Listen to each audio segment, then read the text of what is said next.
అందరికీ నమస్కారం అండి.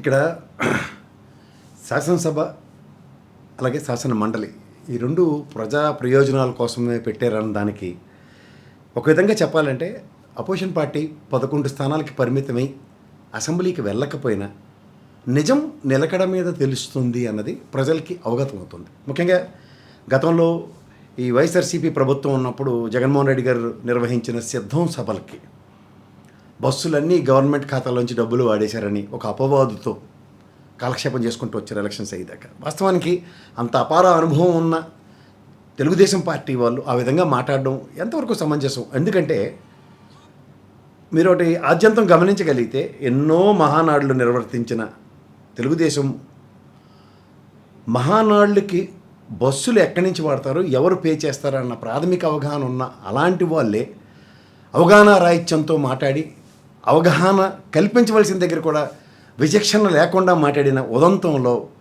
ఇవాళ అదే గౌరవ సభలో ప్రశ్న నెంబరు 13,606 నెంబరు ప్రశ్నకి ఎవరంటే తిరుమల నాయుడు గారు, పంచుమర్తి అనురాధ గారు, అలాగే రామారావు గారు ముగ్గురు ఎమ్మెల్సీలు అడిగిన ప్రశ్నకి మండలిలో 19-24 మధ్యన నిర్వహించిన సిద్ధం సభలకి ప్రభుత్వ ఖజానా నుంచి ఎంత డబ్బులు వెళ్ళింది అన్నదానికి 100 కోట్లకు పైగా వాడేశారని ఒక బ్లేమ్ దానికి విత్ యాక్యురేట్ ఫిగర్స్ అన్నమాట. ఎంత 27,127 బస్సులు మొత్తం 81.16 కోట్లు. ఏ విధంగా అంటే మొదటి విడత సిద్ధానికి 8,868 బస్సులకు గాను 29.89 కోట్లు, అలాగే రెండో విడత దానికి 18,259కి గాను 16,000 సభకు సరఫరా చేసిన రవాణా ఖర్చులు 51.27 కోట్లు గాను వైఎస్ఆర్సీపీ పార్టీ నుండి వసూలు చేయడం ఆర్టీసీ వ్యవస్థకి ఇవ్వడం అన్నది జరిగింది.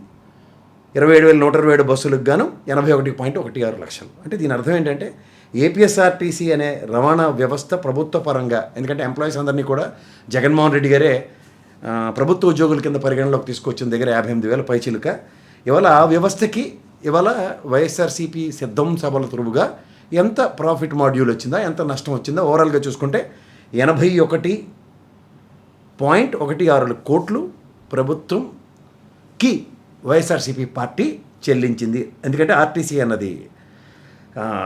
అలాగే ఇవాళ జరిగిన సభలో ఎమ్మెల్యేలు లేకపోయినా సరే ఇంకొక ప్రశ్న, అది దేనికి సంబంధించిందంటే నిత్యావసర వస్తువులు ధరలు దాని ఆవశ్యకత మీద ఇవాళ అడిగిన ప్రశ్నలో ప్రశ్న నెంబరు 400 అడిగింది ఎవరంటే తాటిపత్రి చంద్రశేఖర్ గారు, మత్స్యరాశి విశ్వేశ్వరరాజు గారు, దాసరి సుధ గారు, ఎమ్మెల్యేలు వీళ్ళు ముగ్గురు అడిగిన ప్రశ్నకి రెండవ సమావేశంలో ఇప్పుడు నిత్యావసర వస్తువుల ధరలు వినియోగదారులకి ఏ విధంగా ఉన్నది అన్న దగ్గర జూన్ 2024 నుండి రాష్ట్రంలో నిత్యావసర సరుకుల ధరలు ఎలా ఉన్నాయన్న కంపారిజన్లో శనగపప్పు 88.58 నుండి 103.58 వరకు, అంటే 15 రూపాయలు దగ్గర 17% ఇంక్రీజ్ కనబడుతూ, అలాగే సన్ఫ్లవర్ నూనె 112.91 నుండి 136.87, అంటే 23 రూపాయలు 96 పైసలు, దగ్గర 21%.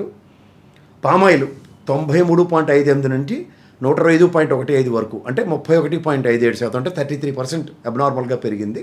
అలాగే ఉల్లిపాయల ధరలు 25.32 నుంచి 47.02 వరకు, అంటే 21.70, అంటే 87% పెరిగింది అన్నది నిత్యావసర ధరల మీద కూడా ఎమ్మెల్యేలు ఎమ్మెల్సీలు అడిగిన ప్రశ్నలకి సమాధానం. ఇది అసెంబ్లీ సమావేశాల తార్కాణం అనుకుంటే